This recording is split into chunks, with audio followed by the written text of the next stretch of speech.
On that. You talked about how this was a show of force. One of the reasons is the press coverage so far of this bill has been virtually non-existent. You're right. If you do polling on, do you support protecting the right to vote? I'm amazed that's not 100%. Protecting the right to vote is a wonderful thing. You know, if you also do polling on, do you support the fuzzy kittens and puppy law, that has really good support in the polls too. If you actually ask people about what is in this bill, it is incredibly unpopular. Democrats don't want to talk about getting rid of voter ID because 70 to 80% of Americans support it. A majority of Democrats support it. A majority of African Americans support it. They don't want to talk about that. Democrats don't want to talk about getting rid of the ballot harvesting laws because people recognize that invites corruption. When you have ballot harvesting, you get a paid operative from the DNC who goes in to, say, a nursing home and collects dozens or hundreds of ballots, some of which are from people who may not be competent to vote. And the reason it invites frauds is they're sitting right there, and if that person votes the wrong way, there's nothing to stop an unscrupulous operative from just throwing that ballot in the trash can and only mailing in the votes that vote the way they want.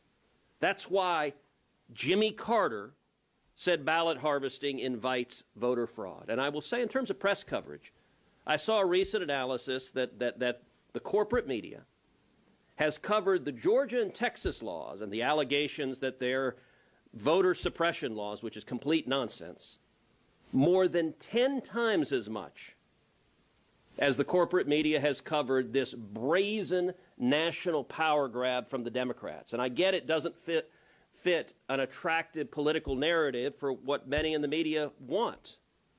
But you want to know just how brazen this power grab is? I'll point you to one provision just in closing.